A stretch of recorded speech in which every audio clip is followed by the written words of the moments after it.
detangle my hair, I'll need water, castor oil, a conditioner with slip, a pair of scissors, and my fingers, of course. I start off by getting my hair out of the braid, and before I touch my hair, I always spray it with water, and that is to minimize breakage.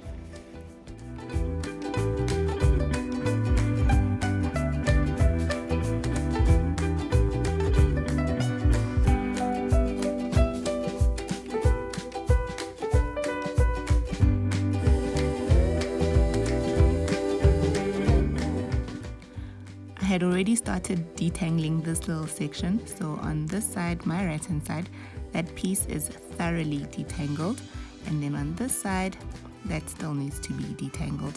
So I start off by spraying my hair with water, making it damp, and I work that water in. Then I follow up with castor oil, then I work that in, make sure all the hair strands are coated.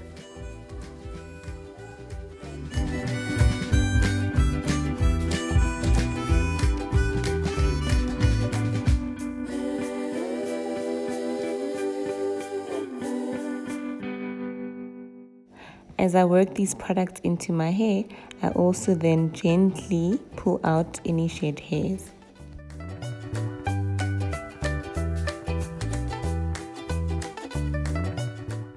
The last product I add is a conditioner with slip, and I add a generous amount. Here it is important to use a product with slip. It can be a conditioner or a detangler. This right here is where it gets very interesting. Okay, actually very time consuming is more like it. And no, this is not a prank. This is actually how I detangle my hair.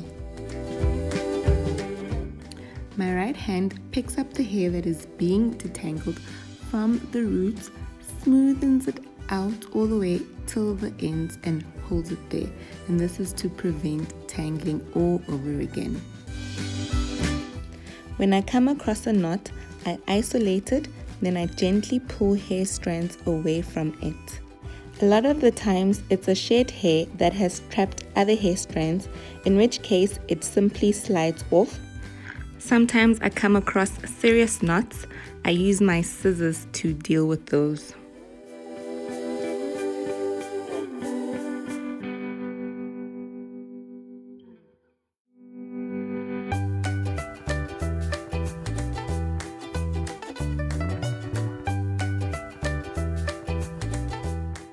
My left hand also has an important job.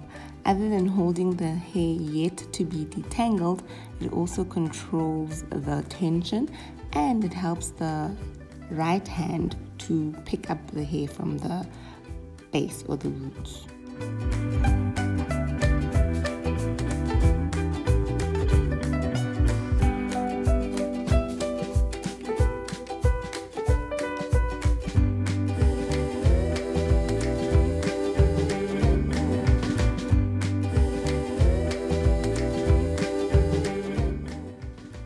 That section is now thoroughly detangled, and I'm very happy. Look at that shrinkage.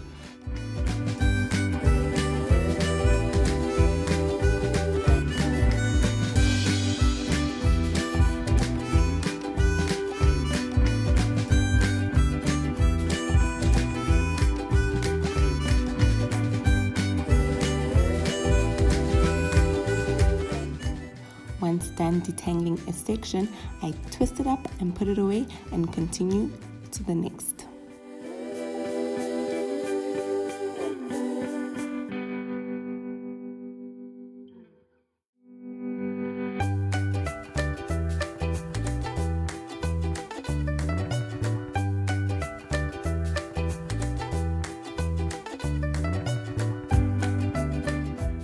Okay, I'll go to the next after trimming some of these knots off. I'll do a proper trim later, but for now, these ends got to go.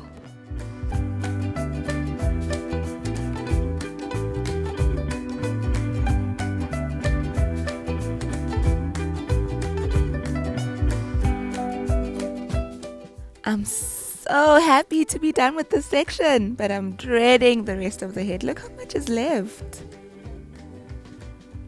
Okay, let's get going. So this is how I carve out the next small section from this matted mess.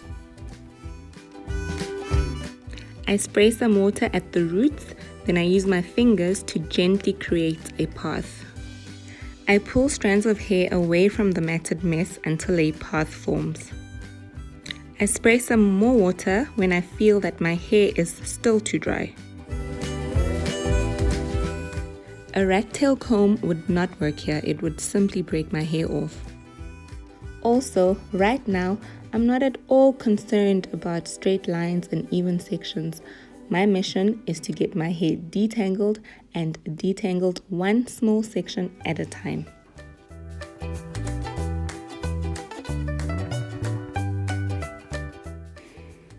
I know what you're thinking. You're thinking, no ways. This takes too long. Miss me, girl. Miss me with your methods. And why don't you just use a comb? Use a white tooth comb, sis. And you know what? I agree with you. These are all valid concerns. And on the first one, yes, this method takes me days. It takes me days to detangle my hair. 1, because I'm careful and thorough in detangling. 2, I need to be in the right mood, else I'll just yank it all off. Some days I just don't feel like touching my hair. 3, sometimes time just doesn't allow. I've got stuff to do. Normally, I start from the back and I wear styles that allow me to hide the work in progress. Then I'm able to go about my day.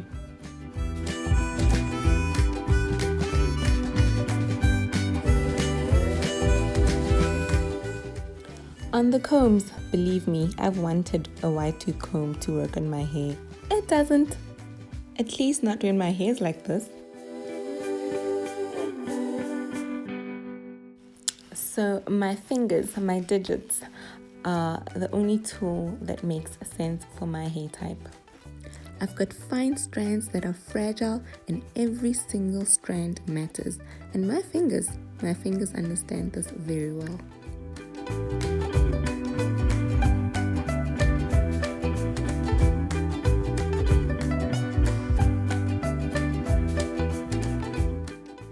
This specific technique of detangling from the roots has allowed me to retain length over the years.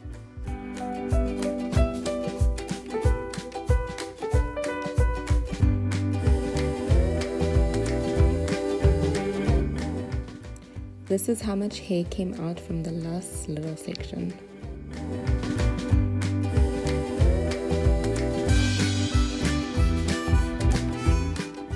To detangle this little section, I repeat the same steps. So I spray some water, work it in, add some castor oil, work that in, and then lastly follow up with my conditioner with slip, and I'm generous with that one.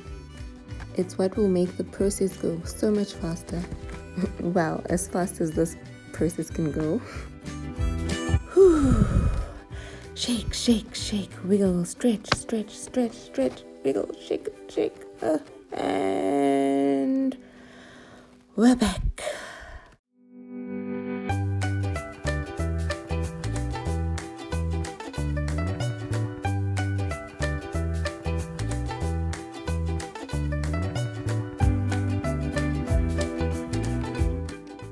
I don't always detangle from such a dire state.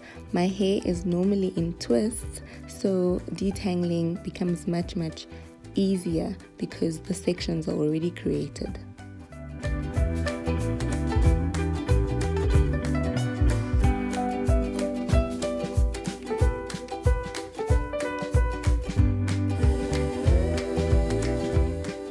This section is now thoroughly detangled, and I detangled it over a few days, so here I'm just hydrating it just so that it's nice and moisturized before twisting and putting it aside.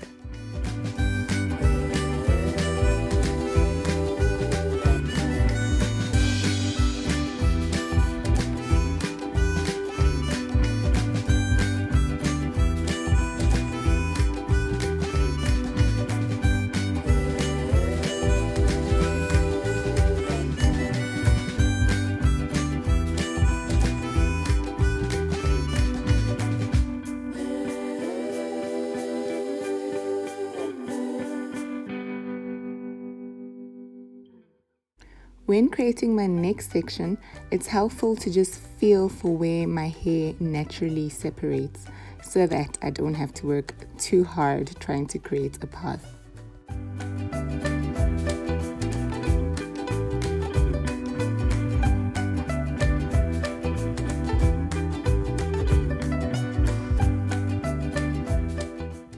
When creating a path, I also try to make the line as clean as possible so that there are no crossing lines to reduce breakage. All my strands matter.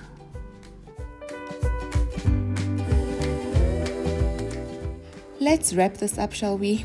Let me recap on some key points. 1. I work in small sections so that I don't get overwhelmed. I stop when I get tired or have important things to do. 2. I use my fingers because they allow me better control over the detangling process, helping me to avoid breakage. 3. When I come across a knot, I isolate it, then I pull strands away from it until it completely unravels. If it is a tight knot that I can't unravel, I use my scissors to snip it. 4. I use a product with slip to help the process go a bit faster. 5. I create clean paths to avoid crossing lines in order to reduce breakage. 6. It's oh so time consuming, but it has saved me many a hair strand and length, and I found ways to work around that.